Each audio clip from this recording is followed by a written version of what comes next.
ချစ်သူကိုအရန်ကိုအချိန်ပေးပြီးတော့မှ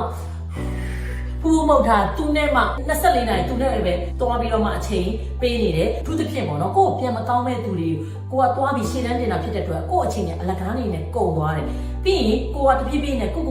ဆုံးရှုံးလာတယ် you are losing yourself ဘာလို့လဲလူတစ်ယောက်ကတခြားသူကိုတစ်ချိန်လုံးအချိန်ပေးလို့မရအောင်ကိုယ့်အတွက်ကိုအချိန်ပေးရမယ်ဒါမှလည်းကိုယ့်ရဲ့အားသာချက်တွေအားနည်းချက်တွေကိုဘာတွေကြိုက်တာလဲဘာတွေမကြိုက်ဘူးလဲပြီးကိုဘယ်ရာတွေလုပ်ချင်လဲဆိုတာကိုယ်ပိုင်အချိန်တစ်ခုရှိရမယ်အဲ့လိုမျိုးမဟုတ်ဘဲနဲ့ဆက်ဆံရေးတွေနဲ့ပဲအချိန်ကုန်နေရဆိုရင်ကိုကဘယ်တော့မှရှေ့ရောက်မှာမဟုတ်ပါဘူးဒါကိုပြန်လဲသုံးသပ်ဖို့အရန်အရေးကြီးပါတယ်ကိုကိုတေချာပြန်ပြီးတော့မှပေးဆက်ပြီးကိုပေါ်ပြန်ပြီးကောင်းမှာမဟုတ်တဲ့ relationship တွေကိုဆက်ဆံရေးတွေကိုအချိန်ပေးလုံးအားကြည့်လာကိုจะနောက်ဆုတ်ထားပြီးတော့နောက်မှာအဝေးပဲပြတ်ထားပြီးတော့မှဆက်ဆံရေးတွေကိုရှေ့တန်းတင်တာဘလောက်ပဲချစ်တဲ့သူဖြစ်ပါစေကိုမှရှိတဲ့များအချိန်တွေကိုအကုန်လုံးပေးလိုက်တယ်ဆိုတော့လုံးဝ